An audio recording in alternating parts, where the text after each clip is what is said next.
बिस्मिल्लाहिर्रहमानिर्रहीम। अस्सलाम वालेकुम व्यूअर्स। ये Pakistan penal podcast section number 21 है और इसका टाइटल है पब्लिक सर्वेंट।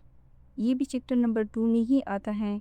चैप्टर नंबर 2 में कुछ टर्म्स हैं जिनको डिफ़ाइन किया गया है और चैप्टर नंबर 2 का जो टाइटल है वो जर्मन एक्सप्लेनेशंस हैं। ठीक है, यानी कुछ जनरल टर्म्स हैं जिसको डिफ़ाइन करना ज़रूरी है और उसमें एक जो है वो पब्लिक सर्वेंट है।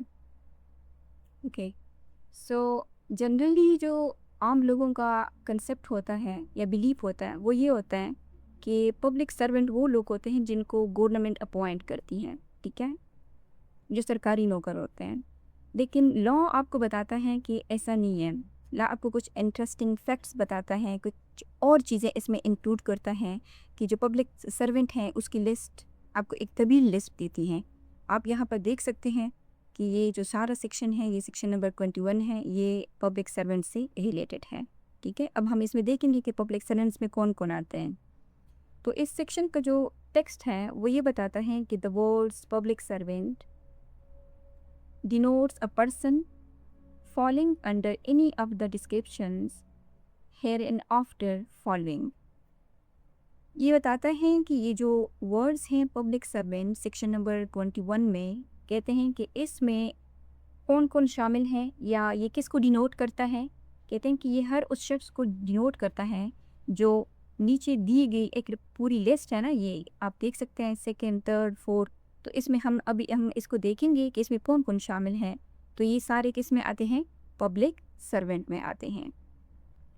ओके, सो ये जो ये स्टार्ट हो रहे हैं सेकंड से। यहाँ पर फर्स्ट वन था जो ऑलरेडी ओमिट हो चुका है, सो इसको पढ़ने की ज़रूरत नहीं है क्योंकि ये अब है ही नहीं पाकिस्तान लॉ में। सो जो सेकंड नंबर वाला है ये क्या कहते हैं कि every commissioned officer in the military, naval और air forces of Pakistan while serving under the federal government or any provincial government। Okay, इसका जो टेक्स्ट है, ये जो सेकंड क्लॉज है, इसको समझने से पहले मैं आपको एक चीज़ समझा दूं कि जो ब्रैकेट्स में जो कुछ भी आपको लॉ में नज़र आए, ख़ासकर अभी हम पीपीसी पढ़ रहे हैं तो पीपीसी की हम बात कर रहे हैं। ठीक है, तो ये जो है ये पाकिस्तान बनने के बाद अमेंडमेंट्स हुई तो इन वर्ड्स को चेंज किया गया क्योंकि पहले ये ब्रिटिश इंडिया का लॉ था। तो यहाँ पर जैसे इंडिया हो गया, ठीक है, या और मतलब वर्ड्स हो सकते हैं, यहाँ पे सेंट्रल गवर्नमेंट हो सकते हैं। तो इन वर्ड्स को फिर पाकिस्तान की बनने के बाद फिर एडॉप्टेशन ऑर्डर के ज़रिए से इनको क्या किया गया, इनको पाकिस्तान के जो हमारा जस्टिस सिस्टम है उसके अकॉर्डिंगली हमारी ज़रूरत के मुताबिक इन वर्ड्स को डाला गया। ओके, सो अब देखते हैं कि इसका टेक्स्ट क्या कहता है। ये कहता है कि हर commission officer in the military, naval और एयर फोर्स, यानी अगर वो आर्म फोर्सेस में हैं, ठीक है, आर्म फोर्सेस मिलकर ये तीन है, मिलिट्री, नेवल और एयर फोर्स, ठीक है, ये तीनों फोर्सेस मिलकर आर्म फोर्सेस कहलाती हैं। मिलिट्री यानी जो हमारी फ़ौज हैं जो लैंड पे सर्व करती हैं, नेवल जो समंदर में सर्व करती है, and air force, air means हवा, जो हवा में यानी जो बहरी जहाज़ होती है ना, उन सॉरी जो एयर में एयर प्लेन्स होते हैं, ठीक है, तो उनके ज़रिए से अगर भी फोर्सेस सर्व करती हैं, ठीक है, तो उसको एयर फोर्स कहते हैं और ये सब मिलकर क्या बनाती हैं? आर्म फोर्सेस कहलाती हैं। ओके, तो कहते हैं कि इन तीनों में से कोई भी फोर्स हो उसका अगर कमीशन्ड ऑफिसर है, कौन है? कमीशन्ड ऑफिसर, तो while serving under the federal government और एनी प्रोविंशियल गवर्नमेंट, कहते हैं कि अगर वो कमीशन्ड ऑफिसर ड्यूरिंग सर्विस यानी सर्विस में हो, इस बात को आप जहन में रखें। अगर वो रिटायर्ड हैं, ठीक है, तो नहीं, ड्यूरिंग सर्विस अगर वो फेडरल गवर्नमेंट के अंडर काम करता है, सर्व कर रहा है, या किसी प्रोविंशियल गवर्नमेंट के अंडर सर्व कर रहा है, तो वो कौन कहलाएगा? वो पब्लिक सर्वेंट कहलाएगा। ओके, और थर्ड वाला कहता है कि एवरी जज, इसको हम सेक्शन नंबर 19 में डिटेल से कवर कर चुके हैं। अगर आप ये समझना चाहते हैं कि जज कौन होता है तो उसके लिए आप तो हमारी प्रीवियस वीडियो देखें। ओके, एक चीज़ अगर आपने नोट नहीं की तो मैं आपको बता दूं कि देखें, ये जो दोनों सेक्शंस है ना, ये एंड दिस वन। तो इसमें कमीशन्ड ऑफिसर यानी मिलिट्री का आर्म फोर्सेस का जिक्र है और इसमें जज का जिक्र है। ये दोनों जो है यानी आर्म फोर्सेस एंड जुडिशरी, ये किसी भी स्टेट के पावरफुल इंस्टीट्यूट्स होते हैं, ठीक है। आर्म फोर्सेस का क्या काम होता है? फोर्स को यूज़ करना, ठीक है। एंड जुडिशरी क्या करती हैं? लॉ को इंटरप्रेट करती हैं, ठीक है। तो ये दो important pillars of the state हैं। और ये जो सेक्शन है पब्लिक सर्वेंट का, ये डिफाइन ही यानी स्टार्ट ही किसकी डिफिनेशन से होता है? आर्म फोर्सेस और जुडिशरी से। यानी ये बताता है कि पब्लिक सर्वेंट चाहे आप कितनी भी हायर अथॉरिटी की क्यों ना हो, आप still accountable before the law हैं, ठीक है। ओके, अब इसको डिटेल में समझ लेते हैं। सो जो कमीशन ऑफिसर होता है, कमीशन ऑफिसर कौन होते हैं? कमीशन ऑफिसर वो होते हैं जो बाकायदा अकेडमी से पढ़ के आते हैं, ठीक है, मिलिट्री अकेडमी से पढ़ के आते हैं। और जैसे पीएमए है यानी पाकिस्तान मिलिट्री एकेडमी, ठीक है, वहाँ उनकी बाकायदा ट्रेनिंग होती है। और इनकी जो हायरार्की हैं जैसे कैप्टन, मेजर, जनरल, तो इसकी पूरी इसमें हायरार्की ऑफ ऑफिसर्स आती हैं। और ये डिफरेंस होते हैं जैसे JCO जैसे जूनियर कमीशन ऑफिसर्स होते हैं या सोल्जर होते हैं। तो ये उनसे क्या होते हैं? डिफरेंट होते हैं, क्योंकि सोल्जर का काम क्या होता है? ऑर्डर को एग्जीक्यूट करना। जो कमीशन्ड ऑफिसर होते हैं वो क्या करते हैं? वो ऑर्डर एंड कमांड जारी करते हैं, ऑर्डर एंड कमांड। और फिर उसके बाद ये जो सोल्जर होते हैं ये क्या करते हैं? उन ऑर्डर्स को क्या करते हैं? एग्जीक्यूट करवाते हैं। ओके, तो जो JSO होते हैं यानी जूनियर कमीशन ऑफिसर जो होते हैं वो क्या करते हैं? वो इन दोनों के बीच में यानी ब्रिज का काम करते हैं। ये क्या करते हैं? ये सोल्जर्स को मॉनिटर करते हैं, ठीक है। ओके, तो यानी ये जो सेक्शन है इसमें सिर्फ पब्लिक सर्वेंट अगर हम देखें तो सिर्फ कमीशन ऑफिसर हैं जो ऑर्डर एंड कमांड जारी करते हैं, ठीक है। चाहे वो मिलिट्री में हो, चाहे वो नेवल में हो, चाहे वो एयरफोर्स में हो। ओके, सो अब मिलिट्री जो ऑफिसर्स हैं इनको इस सेक्शन में इंक्लूड करने की क्या ज़रूरत थी? वो इस वजह से कि जो मिलिट्री पावर ऑफिसर्स होते हैं उनको डायरेक्टली फोर्स यूज़ कर सकते हैं, ठीक है। वो लोगों को डिटेन कर सकते हैं, ऑपरेशंस कंडक्ट करते हैं, ठीक है। और कभी कभी वो जो सिविल अथॉरिटी हैं उसको भी असिस्ट करते हैं। तो अगर इन्हें पब्लिक सर्वेंट की कैटेगरी में ना डाला जाता तो वो क्या करते? वो अपनी पावर को मिसयूज़ कर सकते हैं, यानी इलीगल डिटेंशन करते, टॉर्चर करते, मिसयूज़ ऑफ अथॉरिटी करते। अभी भी पाकिस्तान में काफ़ी बहस होती हैं कि आपने देखा है कि स्पेसिफिकली जो मिसिंग पर्सन का केस है, ठीक है, बलूचिस्तान में या और जगहों पे, तो वो ज़्यादातर या जो टॉर्चर के केसेस होते हैं वो आदमी के साथ एसोसिएट किए जाते हैं। तो अगर ये पब्लिक सर्वेंट ना होते तो ये फिर ये क्या करते? मिसयूज़ ऑफ पावर करते। तो वैसे तो ये शायद समझा जाए कि इनके खिलाफ केस नहीं किए जा सकते, लेकिन अगर जबकि लॉ ने इसको पब्लिक सर्वेंट्स की कैटेगरी में डाला है, तो अगर वो अपनी पावर को मिसयूज़ करेंगे, लॉ की खिलाफ वर्जी करेंगे, ठीक है, तो अंडर सेक्शन 21 ये क्या होंगे? अकाउंटेबल होंगे। और अक्सर लोग ये भी समझते हैं कि जो आर्म फोर्सेस हैं उनके अपने लॉज होते हैं, ठीक है, तो ये उनके अंडर ही फॉल करते हैं। लेकिन सेक्शन नंबर 21 चूँकि इसकी डिफिनीशन बताता है कि हर कमीशन ऑफिसर जो है वो कौन है? वो पब्लिक सर्वेंट है। तो सेक्शन नंबर 21 किसका है? PPC का है ना। तो अगर कोई जो मिलिट्री कमीशन ऑफिसर है अगर वो लॉ को वायोलेट करता है, ठीक है, तो सेक्शन नंबर 21 के अंडर PPC के अंडर उस पर भी उस चार्जेस लगा सकते हैं। ओके, सो ये जो सेक्शन नंबर 21 का जो ये वाला क्लॉज है ये कैसे अप्लाई होगा? मिसाल के तौर पे अगर एक आर्मी ऑफिसर है, वो किसी सिविलियन को बिना लीगल अथॉरिटी के डिटेन करता है, ठीक है, तो वो सिर्फ मिलिट्री डिसिप्लिन का इशू नहीं रहेगा, बल्कि जो PPC के जो ऑफेंसेस हैं जैसे रॉन्गफुल कन्फाइनमेंट हो गया, अब्यूज़ ऑफ अथॉरिटी होगा, तो वो भी ऑपरेशन में आ सकते हैं। सो ये जो क्लॉज है, ठीक है, ये वाला ये जो क्लॉज है ये इंश्योर करता है कि मिलिट्री की जो पावर है वो लॉ के ऊपर ना हो। ठीक है। तो ये यही वजह है इस सेक्शन की, इस क्लॉज की। ओके। और यहाँ इसमें जो एक इम्पॉर्टेंट चीज़ थी, हमने कहा था कि वो है कि वाइल सर्विंग, यानी वो सर्विस में हो, ठीक है। तो अगर कोई ऑफिसर है वो किसी प्राइवेट कैपेसिटी में काम करता है, यानी अगर वो रिटायर्ड हैं या उसका कोई अनऑफिशियल रोल है, तो फिर उसका जो स्टेटस होगा ना वो अलग होगा। यानी ये जो क्लॉज है इसमें जो डिजिग्नेशन है और कंटेक्स्ट, ये दोनों मैटर करते हैं। सिर्फ ये नहीं कि वो कमीशन ऑफिसर हो, कंटेक्स्ट भी। यानी कंटेक्स्ट क्या है कि क्या वो सर्व कर रहा है या नहीं कर रहा, ठीक है। तो ये इम्पोर्टेंट है। और थर्ड वन जो है वो है जज। जज कौन होता है, इसको ऑलरेडी हम सेक्शन नंबर 19 में डिटेल से इस पर हम वीडियो बना चुके हैं। अगर आपने ये जानना है कि जज कौन होता है तो उसके लिए आपको प्रीवियस वीडियो देखनी ज़रूरी है। तो जो जज होता है वो भी पब्लिक सर्वेंट में आता है, ठीक है।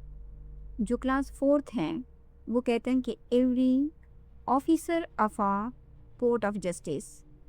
कोर्ट ऑफ जस्टिस को हम सेक्शन 20 में डिटेल से एक्सप्लेन कर चुके हैं, ठीक है। अगर आपने ये जानना है कि कोर्ट ऑफ जस्टिस कौन होता है और इसमें कौन कौन शामिल हैं तो आप सेक्शन 20 प्रीवियस वीडियो को देख सकते हैं। लेकिन ये जो 4th क्लॉज है ये कहते हैं कि एवरी ऑफिसर, यानी कोर्ट ऑफ जस्टिस बजाते खुद नहीं, बल्कि कोर्ट ऑफ जस्टिस का जो हर एक ऑफिसर हैं जो क्या करते हैं, whose duty is such officer to investigate, ठीक है। अगर उस ऑफिसर की ये ड्यूटी है कि वो क्या करे, वो इन्वेस्टिगेट करे या रिपोर्ट करे। हम इस क्लॉज को लेयर्स में डिवाइड करते हैं। ये कहते हैं कि हर वो शख्स जो कोर्ट ऑफ जस्टिस का ऑफिसर है और जिसका काम क्या है, यानी जुडिशियल प्रोसेस का अगर कोई हिस्सा परफॉर्म करना है ना तो वो पब्लिक सर्वेंट है, ठीक है। यानी ये क्या बताता है, ये पूरी जुडिशरी की मशीनरी को एक्सप्लेन करता है, ये वाला जो क्लास है, क्लास 4। और सिर्फ इसमें परमानेंट स्टाफ नहीं है बल्कि वो लोग भी इंक्लूड है जो को टेम्पररी अथराइज करते हैं। मिसाल के तौर पर कमिश्नर हो गए, ठीक है, और लोकल जो इंस्पेक्टर हो गए। तो यहाँ पे इस क्लॉज में दो ब्रॉड पार्ट्स हैं। एक तो ये हो गया कि जो कोर्ट्स हैं उनका रेगुलर स्टाफ हो गया, जो आप कोर्स में जाते हैं, आप देखते हैं स्टेनोग्राफर हैं, नायब कासिद हैं, ठीक है, या और भी लोग होते हैं। तो ये सारा वो रेगुलर स्टाफ हैं जो आप कोर्ट्स के ऑफिसेज में देखते हैं। और सेकंड जो है ये वो लोग हैं जिनको जो कोर्ट ऑफ जस्टिस हैं वो क्या करती हैं, अथराइज करती हैं किसी स्पेसिफिक काम के लिए। क्या करती हैं, ये अथराइज लोग होते हैं। ओके। अगर हम इसको लेयर में डिवाइड करें तो ये कहते हैं फर्स्ट लेयर क्या है कि हर वो ऑफिसर, यानी कोर्ट ऑफ जस्टिस का हर वो ऑफिसर जिसकी ये ड्यूटी हो या उसके पास पावर हो किस चीज़ की, टू इन्वेस्टिगेट और report any matter of law और फैक्ट। इसको हम यहाँ तक कर लेते हैं, टू इन्वेस्टिगेट, या तो उसके पास इन्वेस्टिगेशन की पावर हो या रिपोर्ट की पावर हो किस चीज़ की, on any matter of law और फैक्ट। ओके। ये कहते हैं कि कोर्ट के लिए किसी मैटर की इंक्वायरी करना या रिपोर्ट देना, यानी अगर कोई ऑफिसर ये काम करता है ना, मिसाल के तौर पे जो कोर्ट अपॉइंटेड कमिश्नर होते हैं या लोकल इन्वेस्टिगेटर ऑफिसर्स होते हैं, या सिविल केसेस में जो लोकल कमीशन हाई की जाते हैं ना, कमिश्नर हाई की जाते हैं। यानी कोर्ट ने कहा एक यूजुअली ऐसा होता है कि लॉयर्स को भी यानी एज अ कमीशन हायर करके और साइट पे भेजे जा सकते हैं इंस्पेक्शन वगैरह के लिए, रिपोर्ट बनाने के लिए। ओके। तो मेरे साथ खुद भी ऐसा हुआ कि एक बार मैं सिविल कोर्ट में कोई किसी की प्रॉपर्टी का इशू था, तो उसमें कोर्ट ने कहा कि जाओ साइट इंस्पेक्ट करो और बताओ कि उनकी जो बाउंड्री वॉल्स हैं वो कहाँ तक हैं, ठीक है। तो फिर इस सूरत में यानी एज अ लोकल कमिश्नर और मुझे अपॉइंट किया था किसने, कोर्ट ऑफ जस्टिस ने, ठीक है। तो अगर तो ये किस कैटेगरी में आता है, ये अथराइज कैटेगरी में आता है क्योंकि I am not the regular employ of a court of justice, ठीक है। इस सूरत में कि अगर कोर्ट जो है वो किसी को इंस्पेक्शन के लिए, रिपोर्ट बनाने के लिए, किसी को अगर अगर वो रेगुलर स्टाफ का हिस्सा है या वो ऑथराइज्ड पर्सन है। लेकिन अगर उनके पास पावर ये है कि वो इन्वेस्टिगेट कर सके, रिपोर्ट बना सके किसी भी मैटर ऑफ लॉ और फैक्ट पर, तो फिर वो क्या होगा, वो सेक्शन नंबर 21 के अंडर पब्लिक सर्वेंट कहलाएगा।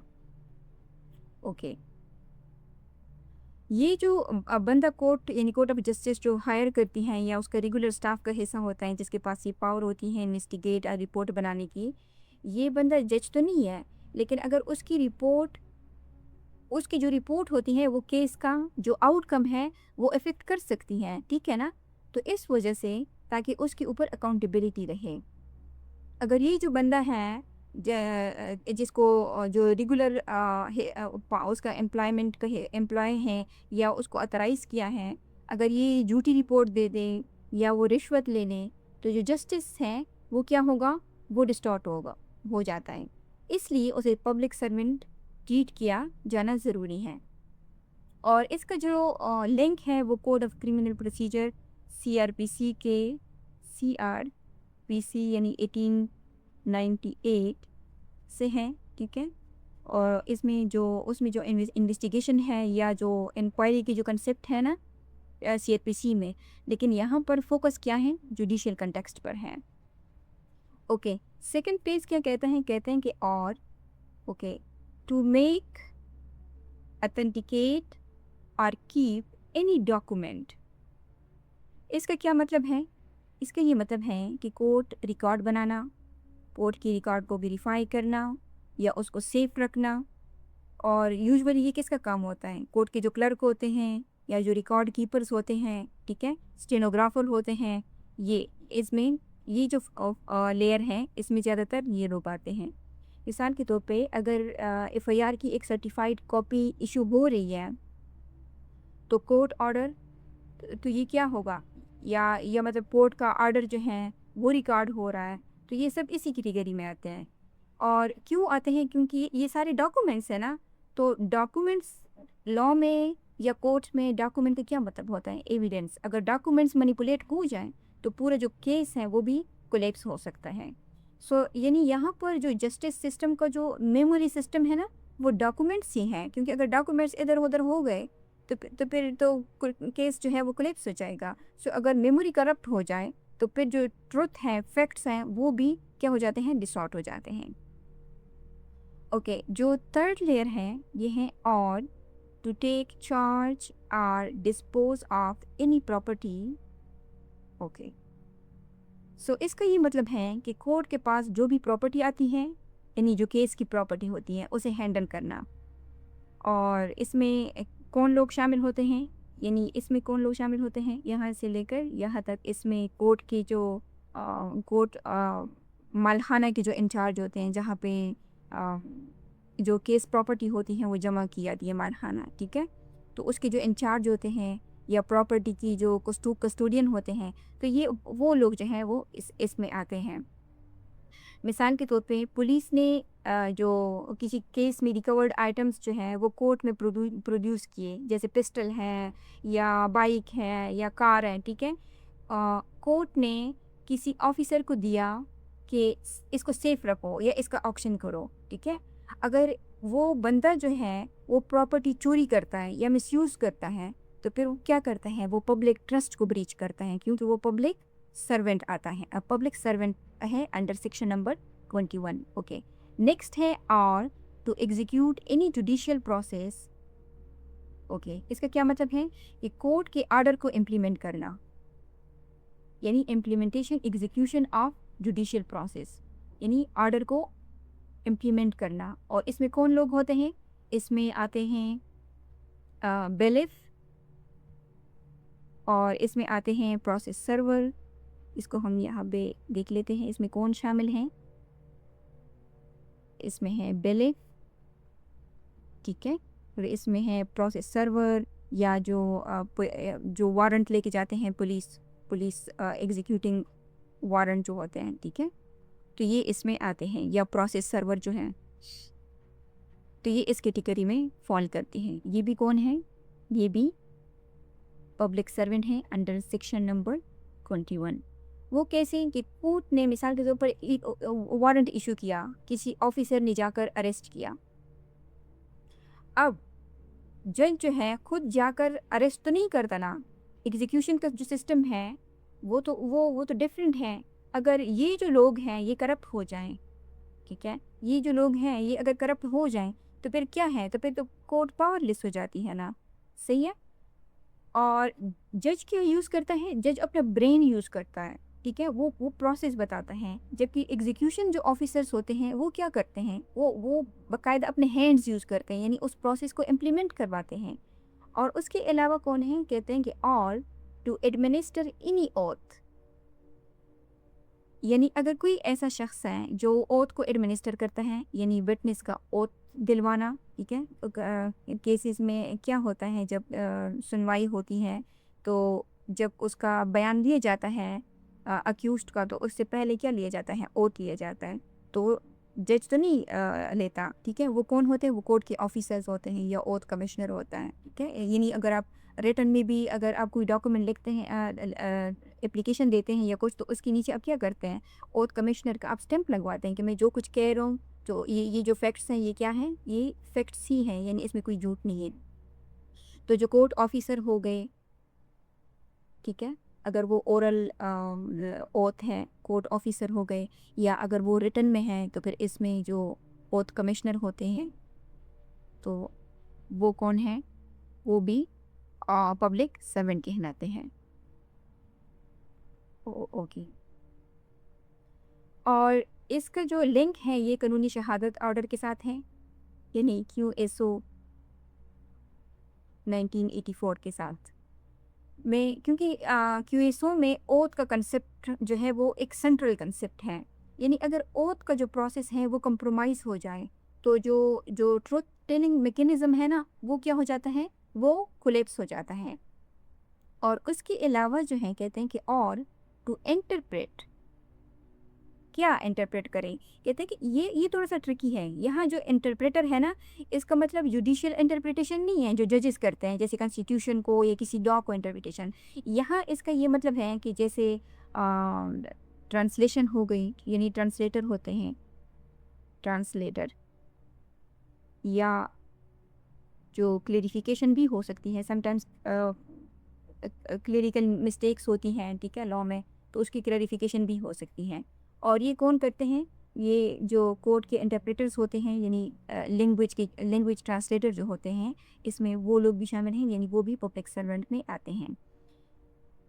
ओके, मिसाल के तौर पे अगर विटनेस जो है वो पंजाबी बोल रहा है और कोर्ट जो है वो इंग्लिश में है या उर्दू में है या पश्तो में है, ठीक है, किसी ऐसी एरिया की कोर्ट है, तो फिर उसकी इंटरप्रिटेशन ज़रूरी हो जाती है।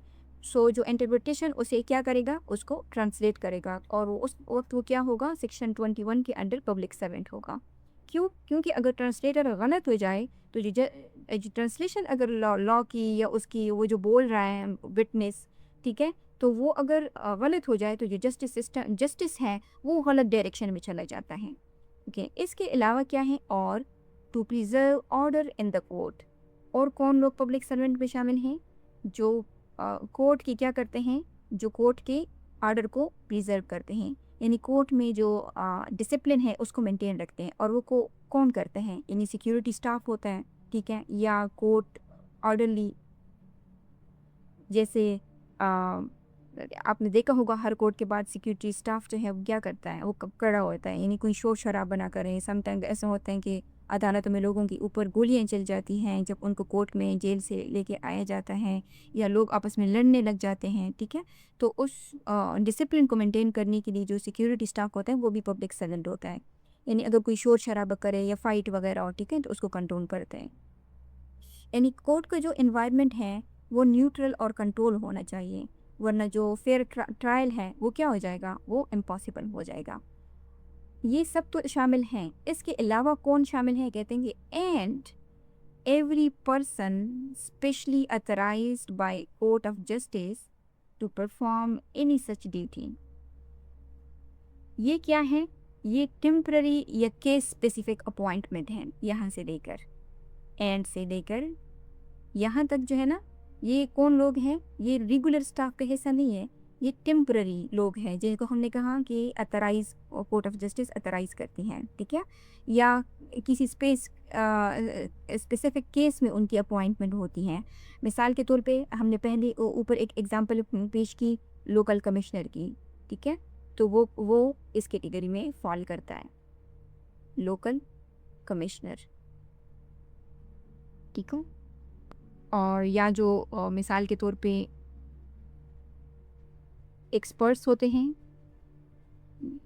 वेट, ओके, जो सो सॉरी, जो एक्सपर्ट्स होते हैं जैसे हैंड राइटिंग एक्सपर्ट्स होते हैं, जिनको कोर्ट जो है वो अपॉइंट करती है, ठीक है। समटाइम्स ऐसा होता है कि लोग डॉक्यूमेंट्स पे क्या करते हैं, साइन वगैरह करते हैं, और उनकी जो साइन करते हैं या मतलब कोई और चीज़ होती है, ठीक है, तो फिर उसके लिए जो कोर्ट क्या करती हैं, एक्सपर्ट्स को हायर करती हैं, अपॉइंट करती हैं, ताकि उनको उनको वैलिडेट किया जाए कि क्या हाँ ये वाकई इसी की है या नहीं है, ठीक है, ओके।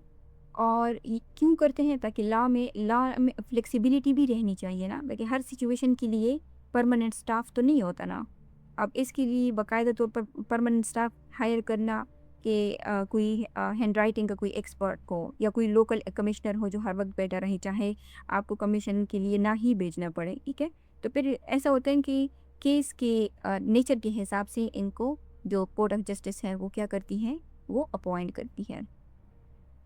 सो ये जो क्लॉज हैं, जो क्लॉज नंबर 4 है, ये क्या करती हैं, ये एक फंडामेंटल चीज़ प्रोटेक्ट करता है, और वो है जुडिशियल प्रोसेस की इंटीग्रिटी।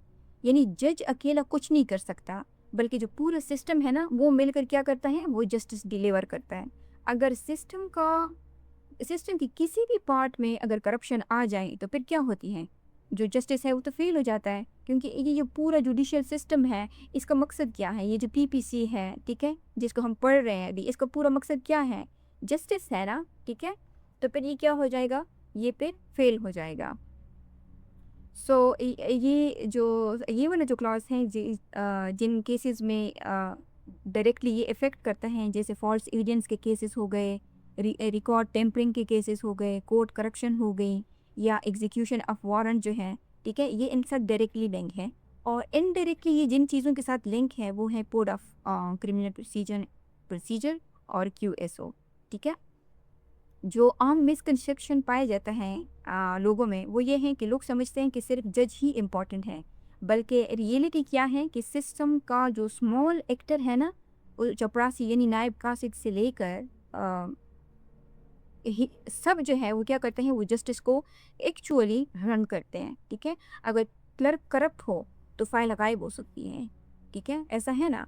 अगर प्रोसेस सर्वर जो है वो करप्ट हो तो नोटिस कभी सर्व ही नहीं होगा, क्योंकि उनका काम क्या होता है, उनका काम नोटिस को सर्व करना होता है, ठीक है। तो ये है क्लॉज नंबर 4। अब हम आगे बढ़ते हैं क्लॉज नंबर 5 की तरफ। जो क्लॉज नंबर 5 है, ये कहता है कि एवरी ज्यूरीमैन, असेसर और member of panchayat assisting a court of justice are public servant, ठीक है। ये जो क्लॉज हैं, क्लॉज नंबर 5, इसके अकॉर्डिंग 3 किस्म की जो लोग हैं वो क्या हैं, यानी जो जो कोर्ट को असिस्ट कर रहे हों वो क्या हैं, वो पब्लिक सर्वेंट कहलाते हैं। नंबर 1 ज्यूरीमैन है, और नंबर 2 असिसर, एंड नंबर 3 जो है वो मेंबर ऑफ पंचायत है। और इस क्लॉज का जो बुनियादी मकसद है, अगर आप इसको देखें तो वो असिस्टेंस है। क्या है, असिस्टिंग। इस पे आप फोकस करें, क्या है, असिस्टिंग, कि अगर वो कोर्ट ऑफ जस्टिस या तो वो पब्लिक सर्वेंट को असिस्ट करे या वो कोर्ट ऑफ जस्टिस को असिस्ट करे, लेकिन बुनियादी उसका काम क्या हो, वो असिस्टिंग है, ठीक है। सो ये लोग जो हैं वो ज़रूरी नहीं कि वो डिसीजन मेकिंग करें, बल्कि वो डिसीजन मेकिंग का क्या होते हैं, प्रोसेस हो सकते हैं। और इसका जो प्रिंसिपल है यानी इस क्लॉज का, वो ये है कि जो जस्टिस है ना, वो सिर्फ जज का काम तो नहीं होता ना, कभी कभी ऐसा भी होता है कि सिस्टम को और जो कलेक्टिव विजडम है या जो लोकल नॉलेज है या कम्युनिटी इनपुट की ज़रूरत होती है। इस वजह से इन लोगों की जो असिस्टेंस है, इसको भी एज अ पब्लिक सर्वेंट शामिल किया है। पब्लिक सर्वेंट्स के सेक्शन नंबर 21 के अंडर ये आते हैं। लेकिन जहाँ पर इन्फ्लुएंस होता है वहाँ पर रिस्क भी तो होता है, जैसे बायसनेस का, ठीक है, ये बायस भी हो सकते हैं, ये ब्राइबरी भी ले सकते हैं, ठीक है। एंड ये क्या कर सकते हैं, यहाँ इनके ऊपर क्या हो सकता है, प्रेशर के भी वो हो सकता है ना, एलिमेंट हो सकता है। सो इसलिए लॉ कहता है कि अगर तुम जस्टिस प्रॉपर प्रोसेस जो है उसमें इन्फ्लुएंस डाल रहे हो, वो किसी भी किस्म का, चाहे वो बाइसनेस का हो, चाहे ब्राइबरी हो, चाहे प्रेशर हो, तो तुम पब्लिक सर्वेंट हो, तुम क्या हो, अकाउंटेबल हो। ओके। सो जो ज्यूरी मेन था, ये जो ब्रिटिश इंडिया का कंसेप्ट था, उस ज़माने में क्या होता था कि ज्यूरी सिस्टम होता था, जहाँ पर अदालत क्या करती थी कि 5 से 7 लोगों को बिठा देती थी, ताकि वो किसी केस में फैसला करे कि मुजरिम ने जुर्म किया है या नहीं। सो वो लोग क्या होते थे, वो लोग सरकारी मुलाजिम नहीं होते थे, मगर इस क्लॉज की वजह से वो पब्लिक सर्वेंट बन जाते थे। और करंट जो इसका स्टेटस है ज्यूरी मेन का, तो पाकिस्तान में अब ज्यूरी सिस्टम ख़त्म हो चुका है, लेकिन पीपीसी ने स्टिल भी इसमें मतलब ये अभी भी मौजूद है, इसको ओमिट या रिपील वगैरह नहीं किया गया, ठीक है। और जो सेकंड है वो है असेसर। असेसर यानी जो माहिर होता है, जो एक्सपर्ट होता है, जिसे अदालत किसी मखसूस काम में मशवरे के लिए बुलाती है, ठीक है।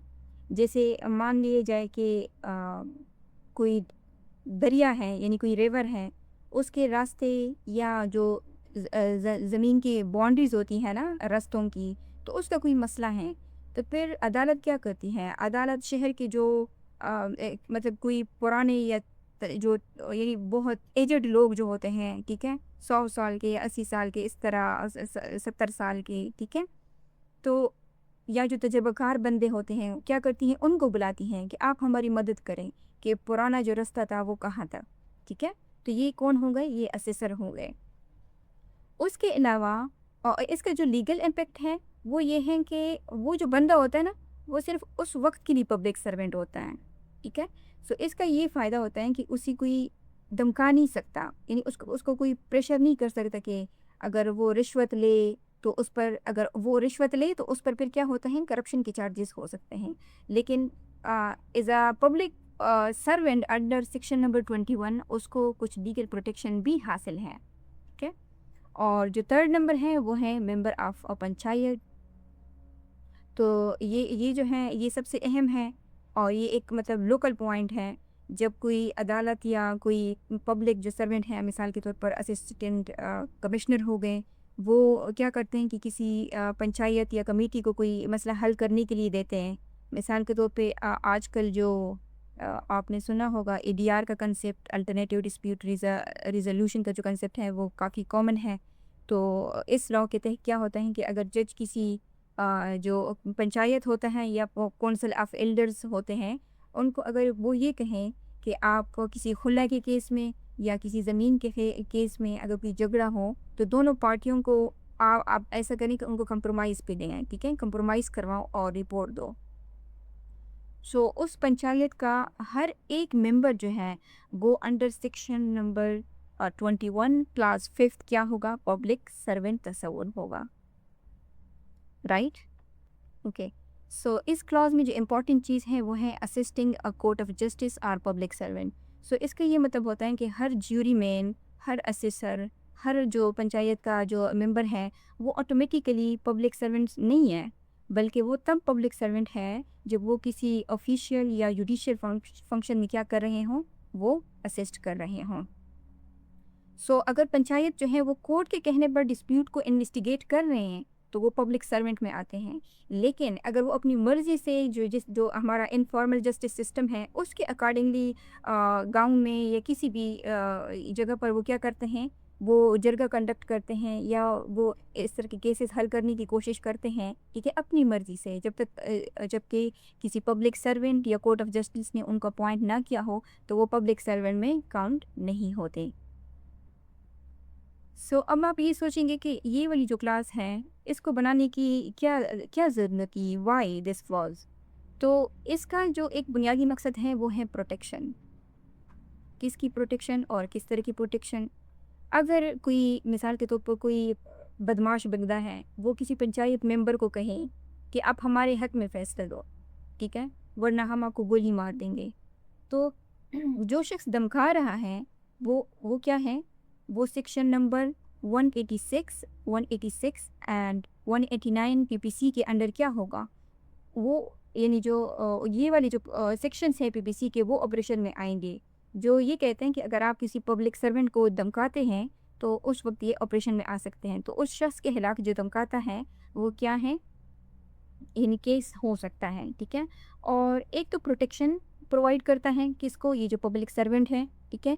और दूसरी जो वजह है वो है अकाउंटेबिलिटी, अकाउंटेबिलिटी। ओके, अगर पंचायत का मेंबर जो है मिसाल के तौर पर वो रिश्वत लेता है, पैसे देकर की गलत रिपोर्ट देता है, उनके कोर्ट ने उनको अपॉइंट किया होता है कि आप रिपोर्ट दे के हमें सबमिट करें, अगर गलत रिपोर्ट देता है तो वो ये नहीं कह सकता कि मैं तो सरकारी मुलाजिम हूँ ही नहीं, मुझ पर तो करप्शन का केस है ही नहीं या बनता ही नहीं है। तो सेक्शन 21 की वजह से वो कौन होगा, वो पब्लिक पब्लिक सर्वेंट होगा, और जो एंटी करप्शन का जो लॉ है ना, वो उसकी गिरफ्त में आ सकता है। तो ये है क्लॉज नंबर 5। अब हम जाते हैं क्लॉज नंबर 6 की तरफ। ओके, जो क्लॉज 6 है ये कहता है कि एवरी आर्बिट्रेटर और other person to whom any cause or matter has been referred for decision or report by any court of justice or by any competent public authority।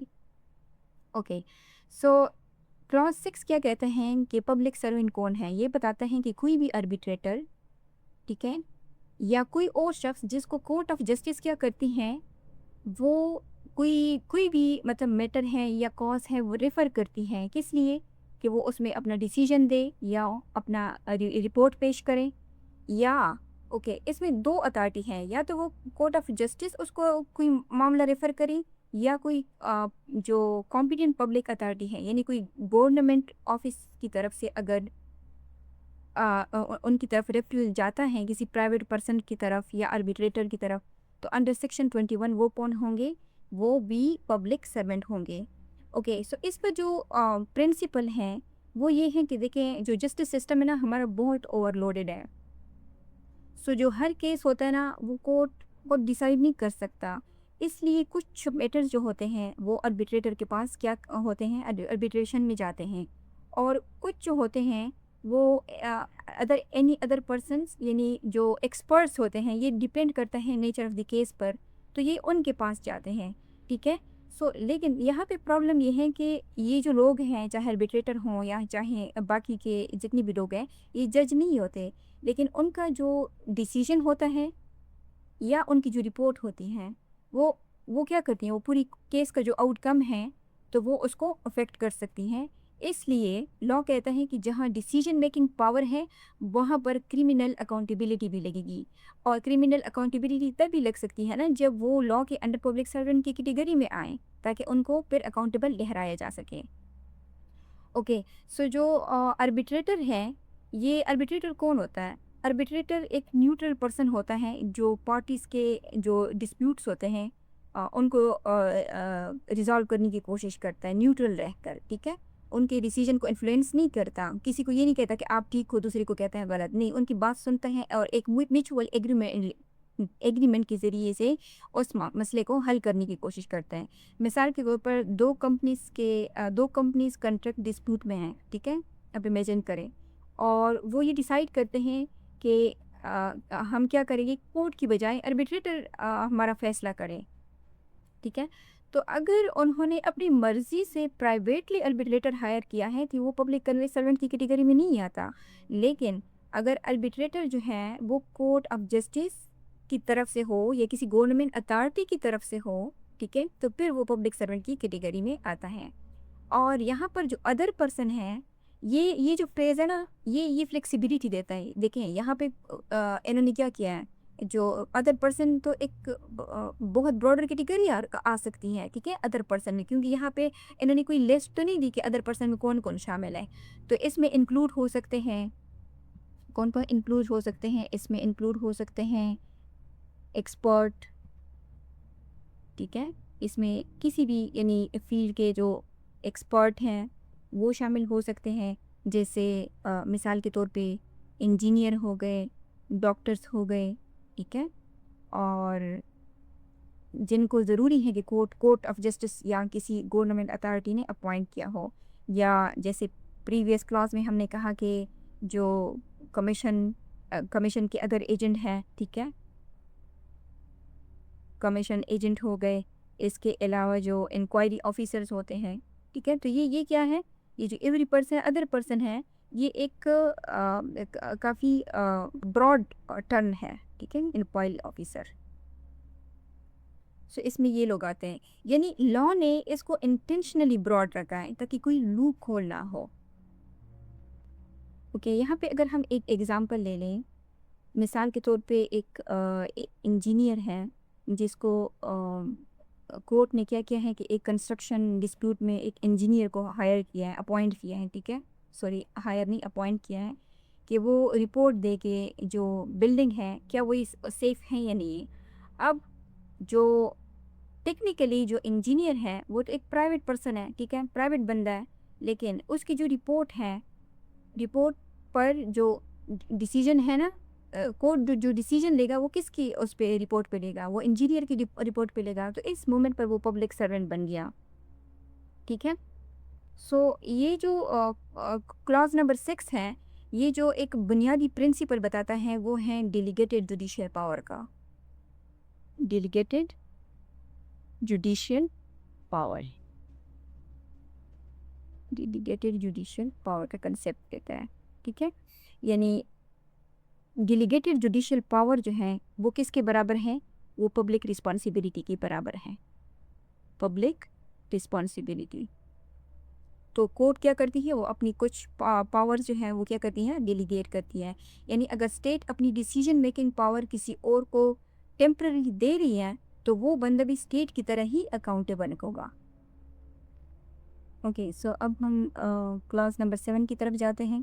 कहते हैं कि every person who holds any office, यानी अगर किसी के पास power है, ठीक है, by virtue of which he is empowered to place और कीप, टू प्लेस और keep any person in confinement.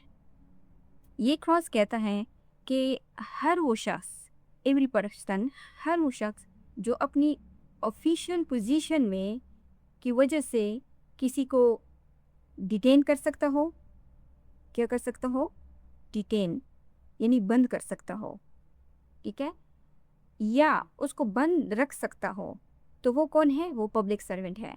ये सिंपल सा क्लॉज है, लेकिन ये सेंसिटिव एरिया को टच करता है जो कि है ह्यूमन लिबर्टी, ठीक है, जो कन्फाइनमेंट का कन्फाइनमेंट है ये किससे रिलेटेड है, ह्यूमन लिबर्टी की कंसेप्ट से रिलेटेड है, यानी जब किसी को कन्फाइन किया जाता है, कन्फाइन, तो उसकी क्या होती है, लिबर्टी वायलेट होती है, ठीक है। सो इसमें जो ज़्यादातर जो इसमें शामिल कौन होते हैं, यानी क्लास नंबर 7 में कौन कौन शामिल होते हैं जो पब्लिक सर्वेंट की कैटेगरी में आते हैं, इसमें जो जेल के सुपरटेंडेंट होते हैं, ठीक है, जेल के सुपरटेंडेंट हो गए, एंड जो इसके अलावा प्रिजन ऑफिसर हो गई, प्रिजन ऑफिसर, और उसके अलावा जो पुलिस ऑफिसर हैं, ठीक है, जब लॉफुल डिटेंशन करें, और इसमें जो इमिग्रेशन डिटेंशन ऑफिसर होते हैं, इमिग्रेशन, ठीक है, तो इमिग्रेशन ऑफिसर हो गए, और इसके अलावा इसमें कौन शामिल होते हैं, इसमें मेंटल हेल्थ फैसिलिटी के जो अथराइज्ड ऑफिसर्स होते हैं, यानी कोई भी जो लीगली किसी को बंद रख सकता है, बंद कर सकता है या उसको रख सकता है, तो इस क्लास के अंडर, क्लास 7 के अंडर वो कौन होंगे, वो पब्लिक सर्वेंट होंगे। यानी ये क्लास कहता है कि एम्पावर टू प्लेस और कीप इन कन्फाइनमेंट, यानी सिर्फ अरेस्ट करना ही नहीं बल्कि डिटेंशन को मेंटेन करना भी इसमें शामिल है। मिसाल के तौर पर पुलिस ऑफिसर ने अरेस्ट किया, ठीक है, उसने अरेस्ट को कवर किया, और जेल ऑफिसर क्या करते हैं, उसने प्रिजन को कस्टडी में रखा, यानी उसने एक ने क्या किया, उसको डिटेन किया, और दूसरे ने उसको क्या प्लेस किया, दूसरे ने उसको क्या किया, कीप किया, ठीक है। तो ये जो है जिन केसेस में ज़्यादातर इसका लिंक है वो है पीपीसी के जो ऑफेंसेस हैं, जैसे रॉन्गफुल कन्फाइनमेंट हो गई या इलीगल डिटेंशन हो गई, या अगर हम सीआरपीसी को देखें उसमें जैसे अरेस्ट और डिटेंशन के जो प्रोसीजर हैं, ठीक है, तो उसमें इसके जो अंडर जो लोग आते हैं, ठीक है, क्लॉज 7 के अंडर, तो वो सेक्शन 21 के अंडर पब्लिक सर्वेंट कहलाएंगे। और आल्सो इसमें जो कॉन्स्टिट्यूशनल फंडामेंटल राइट्स हैं, जैसे आर्टिकल 9 हो गया, सिक्योरिटी ऑफ पर्सन जो हैं, ठीक है, तो ये इसमें ज़्यादातर वो लोग आते हैं जो ये कन्फाइनमेंट का क्रॉस है।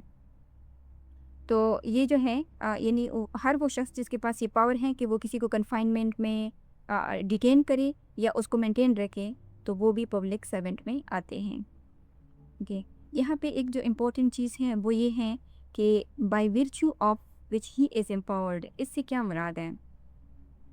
इससे मुराद ये है कि अगर किसी ने पर्सनल कैपेसिटी में किसी को बंद किया है ना, ये तो वो क्या कहलाएगी? वो किडनैपिंग कहलाएगी, वो इलीगल कन्फाइनमेंट कहलाएगी। लेकिन अगर वो पब्लिक सर्वेंट, तो वो इस सूरत में अगर वो पर्सनल कैपेसिटी में करता है तो वो पब्लिक सर्वेंट नहीं होगा। लेकिन अगर उसने अपनी ऑफिशियल पावर यूज़ की है, तब ही ये वाली जो क्लॉज 7 है ये क्या होगी? ये एप्लीकेबल होगी। ओके, अब हम जाते हैं क्लास नंबर 8 की तरफ। क्लास 8 कहता है एवरी ऑफिसर ऑफ गवर्नमेंट, यानी गवर्नमेंट का हर वो officer whose duty it is as such officer. अब यहाँ से देखें, इसको नोट करें कि उस ऑफिसर के पास कौन सी पावर्स होनी चाहिए या वो किस तरह की जो ड्यूटी है वो परफॉर्म कर सकता हो। वो ये है to prevent offences, to give information of offenses, and to bring offenders to justice, or to protect the public health, safety और convenience। तो अब इसको हम एक एक करके देखते हैं कि क्या कहते हैं। ओके, सो ये जो क्लास है ये असल में जो स्टेट की जो पावर होती है, फंक्शंस होती है ना, प्रोटेक्टिव फंक्शन, ये उसको डिफाइन करता है। यानी जो क्लास नंबर 8 है, ये वो लोग हैं जो सोसाइटी को हार्म से बचाने के लिए, यानी नुकसान से बचाने के लिए काम करते हैं। अब इसमें जो फर्स्ट वन है, इसमें ये क्या कहते हैं, यानी ये हैं कि जो क्या करते हैं, जो टू प्रिवेंट ऑफेंसेस, यानी ऑफेंस को, क्राइम को होने से पहले रोकना, ठीक है, प्रिवेंट करना। और इसमें कौन लोग शामिल होते हैं? इसमें पुलिस ऑफिसर शामिल होते हैं, और इसमें जो सिक्योरिटी ऑफिशियल्स होते हैं वो भी शामिल हो सकते हैं, वो भी क्राइम को प्रिवेंट कर सकते हैं, ठीक है। और जो पुलिस होती है ना, पुलिस को अगर मिसाल के तौर पर कोई इन्फॉर्मेशन मिलती है कि कोई दंगा होने वाला है, तो वो क्या करती हैं, वो उन लोगों को, उन्होंने अभी क्राइम कमिट नहीं किया होता, लेकिन अगर पुलिस को ये ख़तरा हो कि हाँ ये बहुत सारे लोग आपस में मिले हुए हैं, तो ये ख़तरा है कि वो कोई किसी को कत्ल कर देगा, तो उस सूरत में वो प्रिवेंटिव अरेस्ट करती हैं। और अगर हम ये देखें कि सीआरपीसी में जो सेक्शन नंबर 107 है एंड 151 है, तो ये क्या करती हैं, ये इसी कंसेप्ट पर बेस्ड है। यानी लॉ का जो मकसद है वो सिर्फ ये नहीं है कि वो पनिश करे, बल्कि लॉ का मकसद क्या है कि वो क्राइम होने से पहले प्रोटेक्शन भी दे, ठीक है। और सेकंड जो फ्रेज़ है वो कहता है कि to give information of offences, यानी ये कहता है कि क्राइम की रिपोर्ट करना या अथॉरिटीज़ को इन्फॉर्म करना। यहाँ पे क्या है? प्रिवेंट करना। यहाँ पे क्या है? इंफॉर्मेशन है। तो ये कौन लोग करते हैं? यानी पुलिस करती हैं, ठीक है, और जो इंटेलिजेंस इदारे होते हैं, इंटेलिजेंस ऑफिसर जो होती है वो भी करते हैं, ठीक है, इंटेलिजेंस। और उसके अलावा जो कुछ रेगुलेटरी ऑफिसर्स होते हैं वो भी ये काम करते हैं। यानी मिसाल के तौर पर अगर किसी ऑफिसर्स को पता है कि क्राइम कमिट हुआ है और फिर भी वो रिपोर्ट नहीं करता, तो वो क्या करता है? तो वो अपनी ड्यूटी वायलेट कर रहा होता है एज आ पब्लिक सर्वेंट, ठीक है। और उसके अलावा क्या है नंबर 3 पे, to bring offender to justice, कहते हैं कि इसका मतलब है अक्यूज्ड को पकड़ना और कोर्ट तक लाना। यानी अगर कोई ऑफेंडर है, यानी जिसने क्राइम ऑलरेडी कमिट कर लिया है, उसको क्या करना? ब्रिंग कहाँ तक? To court, to justice. ये कौन काम करती हैं? ये पुलिस करती हैं, लोगों को अरेस्ट करती हैं, ठीक है, कोर्ट में लाती हैं। और उसके अलावा जो आईओ होते हैं, किसी केस के इन्वेस्टिगेटिव ऑफिसर्स, वो भी ये काम करते हैं। यानी इसमें जो अरेस्ट है, अरेस्ट हो गया, और इसके अलावा इन्वेस्टिगेशन हो गई, ठीक है, इन्वेस्टिगेशन। एंड इसके अलावा जो चालान सबमिट होता है, ठीक है, तो ये सारा जो है ये किसके अंडर आता है? To bring offender to justice, क्योंकि यही प्रोसीजर है ना जिसके ज़रिए से ऑफेंडर्स को कोर्ट में लाया जाता है। सो सीआरपीसी में इसका क्या है कि पूरा प्रोसीजर, जो सीआरपीसी का पूरा प्रोसीजर है ना, ये सारा क्या, अरेस्ट, इन्वेस्टिगेशन, चालान, तो ये इसी फंक्शन को रिपोर्ट करता है, ठीक है। अगर ऑफेंडर जो है वो कोर्ट तक ही ना पहुँचे तो फिर जो जस्टिस सिस्टम है वो यूजलेस हो जाता है। इसलिए इन सब की जो डिफिनीशन है वो यहाँ पे ज़रूरी है। और इसमें और कौन लोग बात आते हैं? To protect the public health, safety और कन्वीनियंस। ओके, सो ये सबसे इसका वाइड पार्ट है।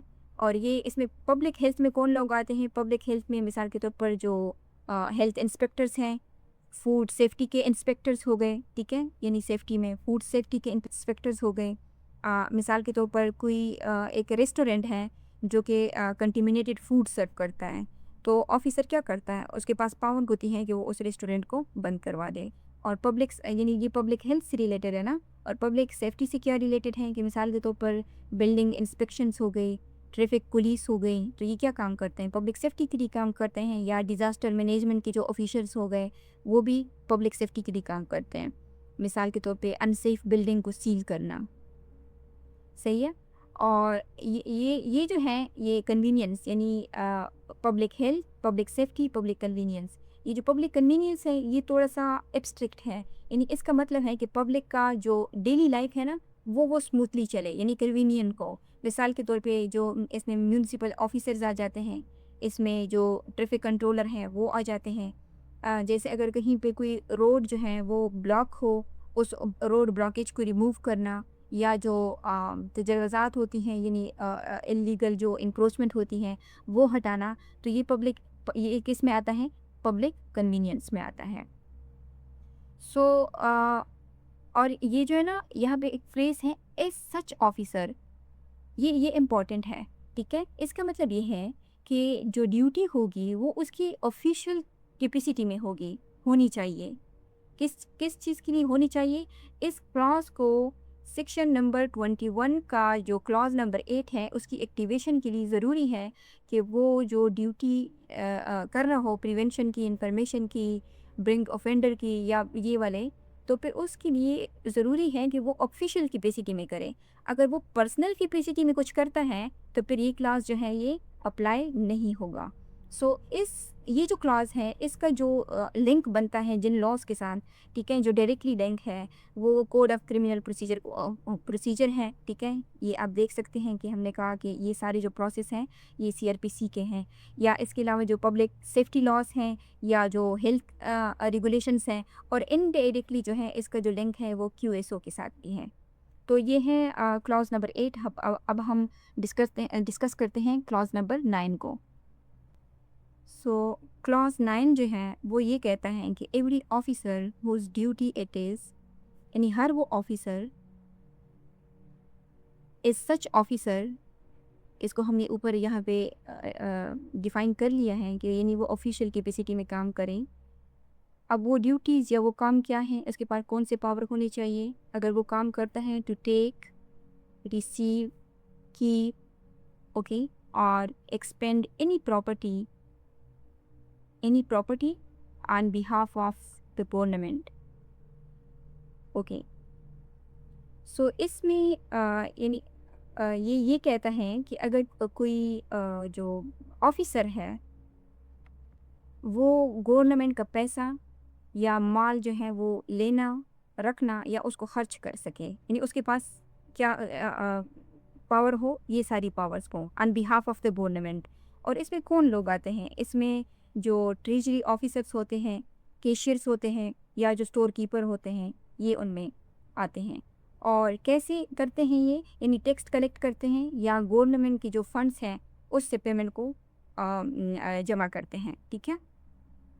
और इसके अलावा इसमें कौन शामिल हैं? और to make any survey, assessment और contract on behalf of government, यानी इसमें वो ऑफिसर भी शामिल हैं जो क्या करें, जो सर्वे कंडक्ट कर सकें, जो असिस्ट कर सके या कंट्रैक्ट कर सकें on the behalf of government. यानी ये क्या है, ये फिनेंशियल या एडमिनिस्ट्रेटिव एवोल्यूशन करना है। और इसमें कौन लोग शामिल होते हैं? इसमें टैक्स असेसर शामिल हैं, इसमें लैंड्स सर्वेयर शामिल हैं, और इसमें कौन शामिल हैं? जो कॉन्ट्रैक्ट ऑफिसर्स होते हैं वो भी शामिल हैं। कैसे करते हैं वो लोग ये काम? यानी प्रॉपर्टी का जो टेक्स्ट है उसको असेस करना या गवर्नमेंट को कॉन्ट्रैक्ट अवार्ड करना। ये इम्पोर्टेंट क्यों है? क्योंकि यहाँ जो अगर मैनिपुलेशन हो जाए ना तो उससे गवर्नमेंट को क्या होता है, करोड़ों का नुकसान हो सकता है। और क्योंकि यही तो तरीका है, ठीक है, यही तो तरीका है कि गवर्नमेंट क्या करती है, पैसे जमा करती है और फिर उसको दोबारा वेलफेयर के नाम पे फिर लोगों के लिए खर्च करती है। तो इस वजह से ये ज़रूरी है कि इनको पब्लिक सर्वेंट की कैटेगरी में डाला जाए। और अगर कोई ऑफिसर है उसके पास पावर है किस चीज़ की, to execute any revenue process और टू इन्वेस्टिगेट और to report on any matter affecting the pecuniary interest of the government, या कोई ऐसा ऑफिसर जो क्या कर सके, एग्जीक्यूट कर सके, कहाँ गया, ओके, टू एग्जीक्यूट कर सके किसको, किसी भी रिवेन्यू प्रोसेस को, यानी रिवेन्यू लॉस को इम्प्लीमेंट करना। और ये कौन लोग करते हैं? ये जो टैक्स अथॉरिटी के जो ऑफिसर्स होते हैं या जो एक्साइज ऑफिसर्स होते हैं, एक्साइज ऑफिशियल्स होते हैं, ये टैक्स रिकवर करते हैं और प्रॉपर्टी भी अटैच करते हैं, ठीक है। या जो investigate report on matters affecting pecuniary interest, इसका ये मतलब है कि गवर्नमेंट के जो ये क्या करते हैं, गवर्नमेंट के फिनेंशियल इंटरेस्ट पर रिपोर्ट लेना। Pecuniary interest means financial interest. और ये कौन लोग करते हैं? इसमें कौन लोग शामिल हैं? इसमें ऑडिट ऑफिसर्स शामिल हैं जो ऑडिट करते हैं, या इसमें जो इंक्वायरी कंडक्ट करते हैं, इंक्वायरी ऑफिसर्स भी इसमें शामिल हैं। यानी अगर करप्शन या जो फिनेंशियल लॉस का केस है तो उसको इन्वेस्टिगेट करना भी इसमें शामिल है, ठीक है। अगर किसी भी ऑफिसर के पास ये पावर है तो वो कौन है? पब्लिक सर्वेंट है।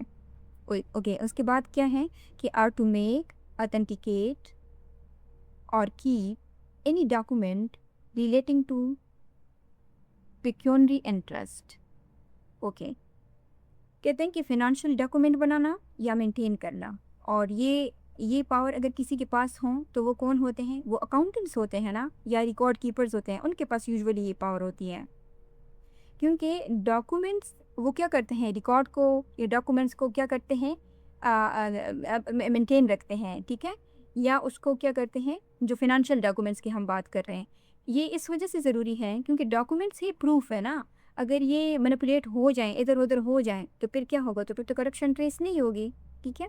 और उसके अलावा क्या है, अगर किसी ऑफिसर के पास पावर है किस चीज़ की, to prevent the infraction of any law for the protection of the pecuniary interest of the government. Okay, ये क्या क्लास कहता है? ये कहते हैं कि ये क्या है कि टू प्रिवेंट द इन्फेक्शन, यानी जो फिनेंशियल लॉस हैं उनकी वायलेशन को रोकना। और इसमें कौन लोग शामिल होते हैं? कौन से ऑफिसर्स? रेगुलेटरी ऑफिसर्स या एंटी करप्शन के जो ऑफिशियल्स होते हैं वो इसमें शामिल होते हैं। कैसे? जैसे मिसाल के तौर पर फ्रॉड हो गया, उसको फ्रॉड होने से रोकना या टैक्स इवेजन से रोकना, ठीक है। तो ये उनकी रिस्पॉन्सिबिलिटीज़ होती हैं।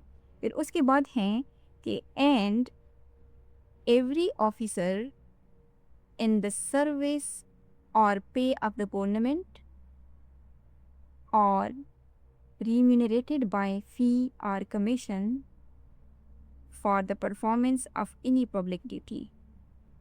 So ये जो ये है ना, यहाँ से एवरी ऑफिसर्स यहाँ से लेकर ये इस क्लास को मज़ीद वाइडर बनाता है, वाइड करता है, क्योंकि ये कहते हैं कि सिर्फ सैलरी बेस्ड एम्प्लॉय नहीं बल्कि वो भी जो फीस पर काम करें या कमीशन पर काम करें, कमीशन लेकर पब्लिक ड्यूटी परफॉर्म करते हैं, तो वो भी पब्लिक सर्वेंट हैं अंडर सेक्शन नंबर 21 क्लॉज 9। इसकी एग्जांपल क्या है, यानी कमीशन एजेंट हो गई, ठीक है, जिसको हम प्रीवियस सेक्शन में भी हमने क्लॉज में डिस्कस किया, या कॉन्ट्रैक्ट बेस ऑफिसर हो गए, ठीक है, तो वो भी इसमें पब्लिक जो सर्वेंट है उसमें शामिल हैं। ओके, सो इस क्लास का जो डायरेक्ट लिंक है वो किन लॉज के साथ है? वो है prevention of corruption, prevention of corruption act जो है, करप्शन एक्ट, ये बना था 1947।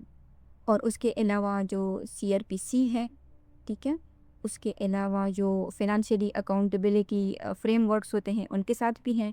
और अगर हम इनडायरेक्टली देखें तो QSO के साथ भी हैं, ठीक है। वो कैसे? क्योंकि जो हमने इधर बात की ना फिनेंशियल डॉक्यूमेंट्स की, documents relating to the peculiar interest, ठीक है, वो क्या करते हैं कि रखते हैं या मेंटेन रखते हैं डॉक्यूमेंट्स को। क्योंकि जो QSO के अंडर जो डॉक्यूमेंट्स है वो क्या है, वो एविडेंस है ना। तो इसका जो इनडायरेक्ट लिंक है वो किसके साथ बनता है? वो QSO के साथ भी बनता है। ओके, सो ये जो क्लॉज है इसका ये मतलब है कि यानी जो पब्लिक मनी है, public money is equal to public trust, यानी ये अवाम की अमानत है, पब्लिक ट्रस्ट। ओके, सो इनमें से जो इतनी वाइडर लिस्ट इस क्लॉज ने दी है, तो अगर इसमें जो पब्लिक सर्वेंट है इस क्लॉज के अंडर अगर वो ट्रस्ट तोड़ता है तो वो सिर्फ सिविल रॉन्ग तो नहीं करता ना, बल्कि वो क्रिमिनल रॉन्ग भी है, ठीक है, क्योंकि अकॉर्डिंग टू लॉ तो वो पब्लिक सर्वेंट है। सो एक कॉमन जो मिसकंसेप्शन पाई जाती है वो ये है कि लोग समझते हैं कि सिर्फ हाई लेवल के जो ऑफिसर्स हैं ना वो इसमें आते हैं। ये सही नहीं है। इसमें क्लर्क, कैशियर, ये सब जो हैं तो वो क्या करते हैं, गवर्नमेंट मनी को हैंडल करते हैं, तो वो सब पब्लिक सर्वेंट की कैटेगरी में आते हैं, ठीक है। सो इस क्लास का जो सबसे इम्पॉर्टेंट फीचर है वो ये है कि ये स्कोप बहुत वाइड है, मतलब ऑलमोस्ट हर जो फिनेंशियल फंक्शन है ना वो इसमें कवर होता है, ठीक है। अगर डाउट हो तो जो जनरल रूल है ना कि क्या इस बंदे का काम जो है वो गवर्नमेंट के पैसे से रिलेटेड है, अगर हैं तो फिर आप समझें कि ये क्या है, पब्लिक सर्वेंट है। सो ये हैं क्लॉज नंबर 9। अब हम देखते हैं क्लॉज नंबर 10 को। ओके, सो क्लॉज नंबर 10 जो है ये है कि ओके, ये जो है ये क्लॉज नंबर 9 का लोकल वर्जन है। जो क्लॉज नंबर 9 था वो था यानी सेंट्रल लेवल पर और प्रोविंशियल लेवल पर। और क्लॉज नंबर 10 जो है ये लोकल यानी म्यूनिसिपल लेवल पर है, यानी ग्रास रूट लेवल पर फंक्शन दे बताता है, ठीक है। ओके, सो इसका जो टेक्स्ट है ये कहता है कि every officer whose duty it is as such officer to take, receive, keep और एक्सपेंड एनी प्रॉपर्टी। ओके, ये क्या कहते हैं कि लोकल लेवल पर पैसा या माल हैंडल करना, और ये कौन करते हैं? ये म्यूनिसिपल ऑफिसर्स करते हैं, ठीक है, या यूनियन काउंसिल का जो स्टाफ है वो करता है। वो कैसे करते हैं? यानी लोकल डेवलपमेंट फंड्स जो हैं उनको रिसीव करना या उनको इस्तेमाल में लाना। उसके बाद है टू मेक एनी सर्वे और असेसमेंट। ये क्या कहते हैं कि लोकल एवोल्यूशन करना, स्पेशली ज़मीनों की या टेक्स्ट के लिए। और ये कौन करते हैं? पटवारी इसमें शामिल हैं, ठीक है। इसमें कौन शामिल हैं? इसमें शामिल हैं पटवारी, और इसमें वो भी आते हैं जो लैंड के सर्वे करते हैं, ठीक है, लैंड सर्वेयर जो होते हैं, ठीक है, ये भी इसमें शामिल होते हैं। कैसे करते हैं? लैंड की मेजरमेंट करते हैं, ठीक है, और प्रॉपर्टी की वैल्यू को असेस करते हैं। और उसके अलावा क्या है? टू लेवी एनी रेट और tax for any secular common purpose of any village, town और डिस्ट्रिक्ट। ओके, सो ये फ्रेज बहुत इंपॉर्टेंट है। ये कहता है टू लेवी एनी रेट और टैक्स, किस तरह, यानी लोकल टैक्स इम्पोज करना। और इसमें कैसे करते हैं? यानी प्रॉपर्टी का टैक्स हो गया, वाटर चार्जेस हो गए, लोकल फीस हो गई, ठीक है, ट्रैफिक के लॉस हो गई, या और मतलब पार्क्स वगैरह के, ठीक है। यानी असल इसका जो मकसद है वो क्या है, टैक्स को इम्पोज करना। और जो ये है कि सेकुलर कॉमन पर्पस, इसका ये मतलब है कि पब्लिक पर्पस जो रिलीजियस ना हो, जैसे रोड्स हो गए, सैनिटेशंस हो गए, वाटर सप्लाई हो गई, ठीक है। सेकुलर क्यों? क्योंकि जो कॉलोनियल ड्राफ्टिंग का ये मतलब उनका असर है, उनका इफ़ेक्ट है। सो ये क्या करता है, ये यहाँ पे सेकुलर इस वजह से है कि जो रिलीजियस फंक्शन है ये उनको यानी रिलीजियस फंक्शन से उसको अलग रखता है।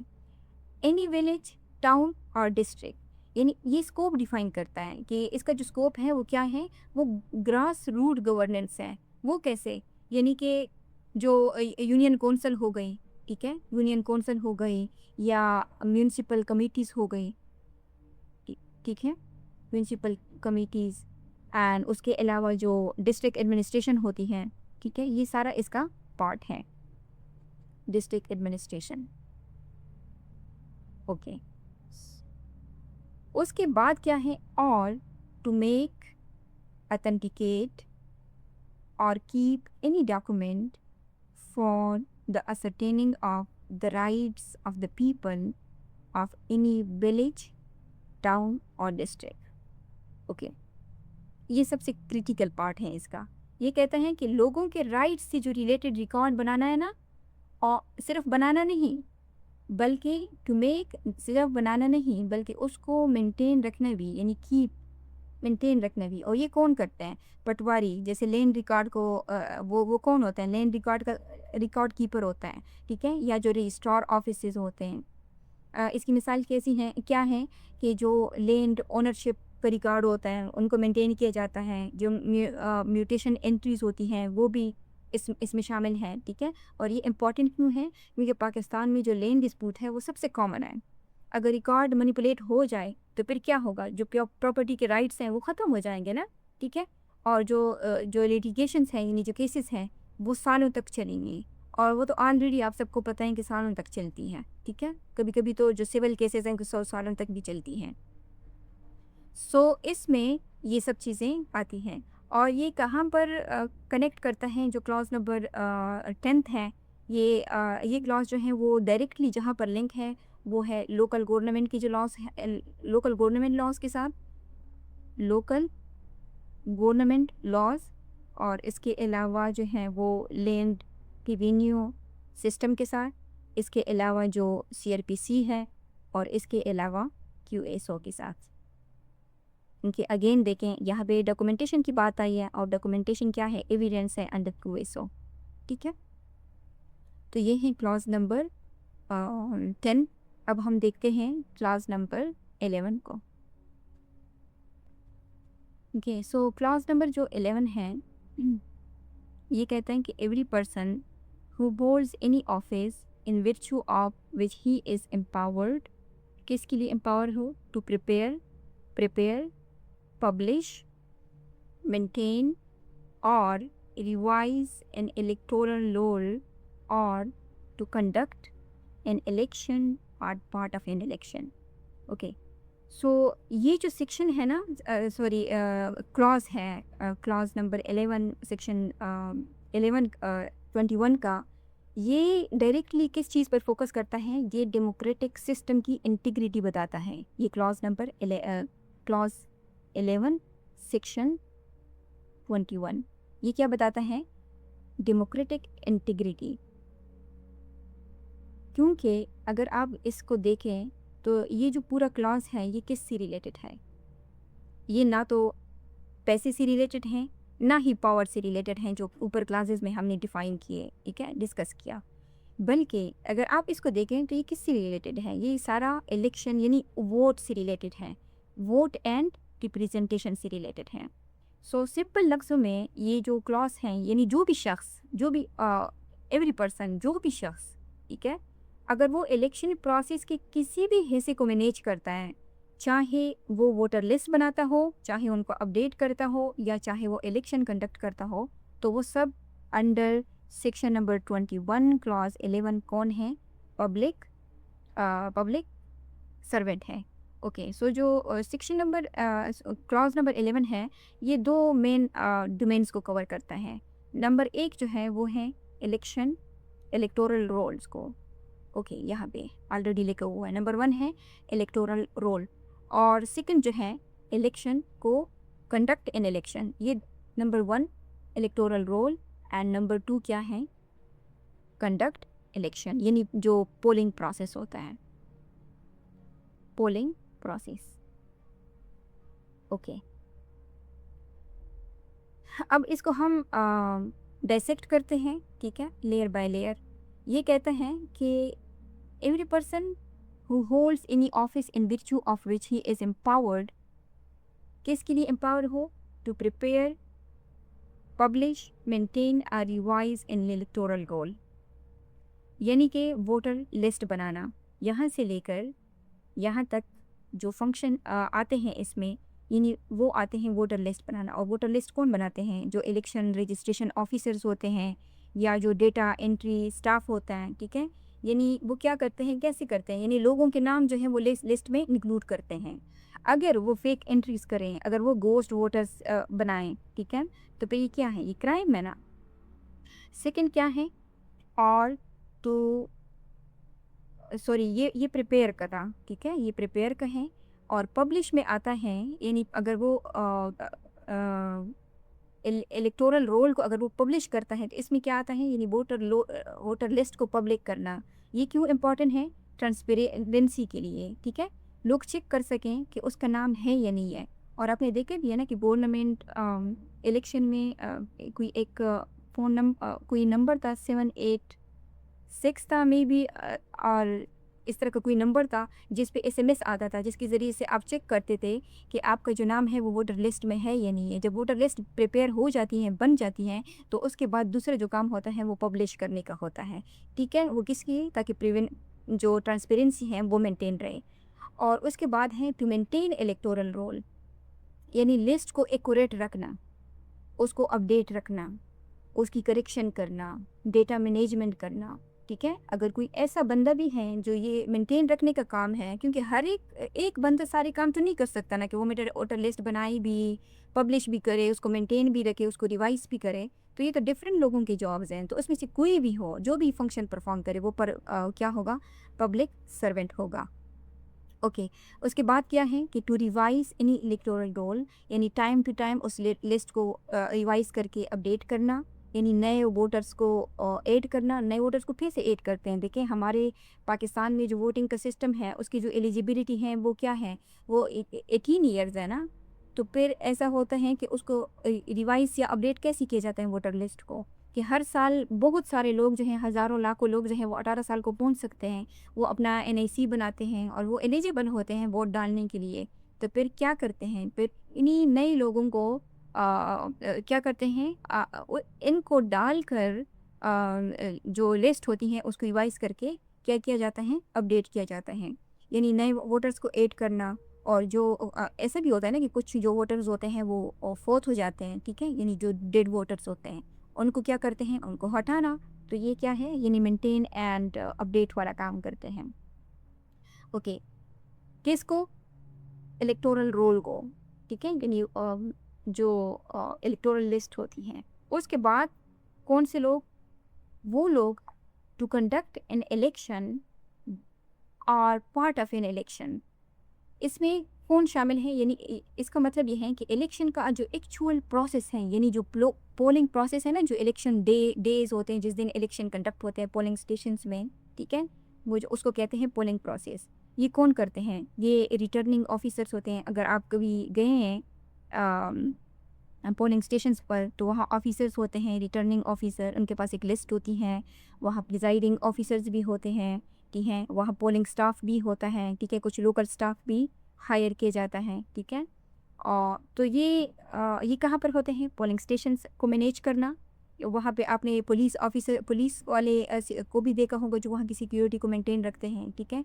और वोट कास्ट करवाना, क्योंकि आप खुद तो जाके वोट नहीं कास्ट करते ना, आप जाते हैं, वहाँ पे कुछ लोग बैठे होते हैं, वो आपको बताते हैं, आपको एक लिस्ट प्रोवाइड करते हैं कि ये जो है और फिर उसमें आप देखते हैं कि आपने किस पार्टी को उसके किस निशान पे वोट डालना है, ठीक है। फिर वो एक पूरा प्रोसेस होता है, तो वोट कास्ट करवाना, और उसके बाद जब इलेक्शन हो जाते हैं, मतलब शाम को, रात को, तो वो फिर क्या करते हैं, काउंटिंग का जो प्रोसेस स्टार्ट होता है तो उसको सुपरवाइज करना इम्पॉर्टेंट क्यों है। पार्ट ऑफ एन इलेक्शन का मतलब है इवन स्मॉल रोल भी कवर होता है इसमें, ठीक है। और इसका जो ये जो क्लास नंबर 11 है, ये डायरेक्टली जिन लॉज के साथ कनेक्टेड है वो हैं इलेक्शन कमीशन ऑफ पाकिस्तान, ठीक है, ECP, election commission of Pakistan, जो इलेक्शन लॉज है, ठीक है, इलेक्शन लॉज हो गए, या सीआरपीसी हो गया, क्योंकि सीआरपीसी तो प्रोसीजर बताता है ना, तो सीआरपीसी के साथ तो मस्ट ही लिंक होगा, और उसके अलावा क्यूएसओ, ठीक है, क्योंकि इसमें जो एविडेंस होते हैं ऑफ इलेक्शन डिस्प्यूट वो क्यूएसओ के अंडर कवर होते हैं। सो ये है क्लॉज नंबर 11। और उसके अलावा जो इस सेक्शन की जो इलस्ट्रेशन है, ये बताते हैं कि a municipal commissioner is a public servant. उसने सिर्फ मिसाल दी है इस सेक्शन के लिए कि अगर एक म्यूनसिपल कमिश्नर है तो वो कौन है, वो भी पब्लिक सर्वेंट शुमार होगा सेक्शन नंबर 21 के अंदर। ओके, अब एक्सप्लेनेशन क्या कहती हैं, इसमें 3 एक्सप्लेनेशन है, तो ये एक्सप्लेनेशन क्या कहती हैं इसको एक एक करके देख लेते हैं। ओके, सो जो एक्सप्लेनेशन नंबर 1 है वो कहती हैं कि person falling under any of the above description are public servants whether appointed by the government और नॉट। सो ये एक्सप्लेनेशन नंबर 1 कहती हैं कि क्लास नंबर 2 से लेकर क्लास नंबर 11 तक हमने जितनी भी क्लॉजेस को देखा, तो उसमें एक लिस्ट ऑफ कैटेगरीज बताई गई हैं, ठीक है, पब्लिक सर्वेंट्स की। तो कहते हैं कि अगर कोई भी अगर इन अबाउ डिस्क्रिप्शन में फॉल करता है तो वो कौन है, पब्लिक सर्वेंट है, चाहे उसको गवर्नमेंट ने अपॉइंट किया हो या ना किया हो, क्योंकि इसको हम ऑलरेडी ऊपर एक्सप्लेन कर चुके हैं, ठीक है। और एक्सप्लेनेशन नंबर 2 जो है वो ये कहता है कि wherever the word public servant occur they shall be understood of every person who is in actual possession of the situation of a public servant, whatever legal defect there may be in his right to hold that situation. Okay, ये चीज़ important है। कहते हैं कि जहाँ पर भी public servant के अल्फाज आएंगे तो वो क्या होगा, they shall be understood of every person who is in actual possession of the situation of public servant। तो वो को क्या कहलाएगा, वो पब्लिक सर्वेंट कहलाएगा, अगरचे उसकी जो मिसाल के तौर पर जो उसकी जो पोजीशन ऑफ पावर है, उसकी जो अपॉइंटमेंट है, ठीक है, अगर वो किसी इलीगल तरीके से भी हुई है तब भी वो पब्लिक सर्वेंट ही काउंट होगा। सोचो, अगर ये कोई एक बंदा है जो इलीगल तरीके से पोस्ट हासिल कर लेता है, फिर उसके बाद वो करप्शन करता है, और फिर उसके बाद ये साबित होता है कि उसकी जो अपॉइंटमेंट है वो तो इलीगल थी, तो वो ये कहते हैं कि मेरी जो अपॉइंटमेंट है वो तो इलीगल थी, लिहाजा मैं तो पब्लिक सर्वेंट जो है वो दूँ ही नहीं, तो वो इस सूरत में पब्लिक लाइबिलिटी से नहीं बच सकता। ओके, सो जो एक्सप्लेनेशन नंबर 3 है वो ये कहता है कि the word election denotes an election for the purpose of selecting members of any legislative, municipal और अदर पब्लिक अथॉरिटी।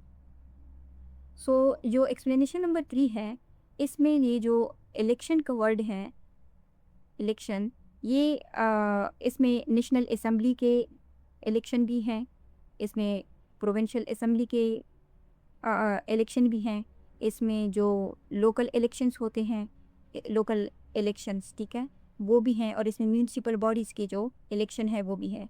यानी सिर्फ नेशनल इलेक्शन नहीं बल्कि हर पब्लिक अथॉरिटी की जो इलेक्शन है वो इससे ये जो एक्सप्लेनेशन है ये इसको कवर करता है।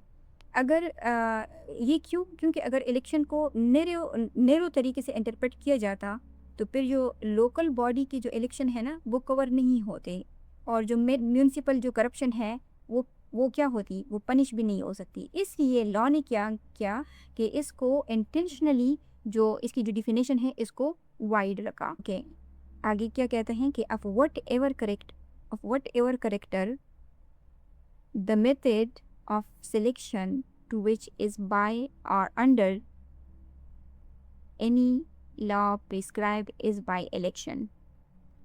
ओके, तो ये बताते हैं कि वट एवर करेक्टर यानी यहाँ पर जो अथॉरिटी का जो नेचर है ना, और अदर पब्लिक अथॉरिटी से क्या मुराद है कि यानी अगर कोई स्टेचुटरी बॉडी हो, मिसाल के तौर पर कोई रेगुलेटरी बॉडीज़ हो, ठीक है, उनके लिए भी अगर कोई इलेक्शंस हो रहे हैं ऑफ वट एवर करेक्टर, यानी अथॉरिटी का नेचर इररिलेवेंट है यहाँ पे, चाहे वो अथॉरिटी क्या हो, टेम्पररी हो या चाहे वो परमानेंट हो या चाहे वो स्मॉल हो या लार्ज हो, तो इसमें सब कवर होगा। सो लॉ जो है वो यहाँ क्या करता है, यूनिफॉर्मिटी को क्रिएट करता है, साइंस को इम्पोर्टेंस नहीं देता, ठीक है। और ये कहता है कि the method of selection to which is by और under any law prescribe is by election. ये कहते हैं कि इलेक्शन तभी काउंट होगा जब वो डायरेक्ट लॉ के अंडर हो या लॉ के अथराइजेशन से हो। यानी इलेक्शन अंडर लॉ जो है वो क्या है, वो कवर हैं, ठीक है। और जो प्राइवेट इलेक्शन है वो क्या है, वो इसमें कवर नहीं है। मिसाल के तौर पर इलेक्शन कमीशन के थ्रू अगर इलेक्शन होते हैं तो वो तो इस एक्सप्लेनेशन के लेकिन मिसाल के तौर पर प्राइवेट क्लब के इलेक्शन हो गए तो वो इसमें कवर नहीं आते, या कंपनी के जो इंटरनल इलेक्शन है वो भी इसमें कवर नहीं होते, सही है। और ये जो एक्सप्लेनेशन है ये जो क्लास 11 है, ठीक है, ये जो डिफिनेशन है ना, ये डायरेक्टली ये जो एक्सप्लेनेशन नंबर 3 है, ये क्लास 11 को एक्टिवेट करती है। In election official is equal to public servant. तो ये जो इनडायरेक्टली जिन लॉज के साथ रिलेटेड है वो है इलेक्शन कमीशन ऑफ पाकिस्तान, यानी इलेक्शंस के जो ऑफेंसेस हैं जैसे रेगिंग, फ्रॉड वगैरह, या क्रिमिनल प्रोसीजर कोड या QSO। तो ये एक बहुत बड़ा सेक्शन है, section number 21 of Pakistan penal code. Video काफ़ी लंबी हो गई है, लेकिन इस सेक्शन को एक ही गो में समझना और रीड करना इंतहाई ज़रूरी था, तो इस वजह से इसकी कंटिन्यूटी को काफ़ी लॉन्ग किया गया। सो मैं उम्मीद करती हूँ कि ये लेक्चर आपको समझ आ गया होगा। अगर इसी सेक्शंस के रिगार्डिंग आपका कोई भी क्वेश्चन है तो आप कमेंट में ड्रॉप कर सकते हैं, और अगर आपने कुछ सीखा है तो फिर आप इस वीडियो को लाइक करें, शेयर भी करें और चैनल को सब्सक्राइब भी करें। Thank you.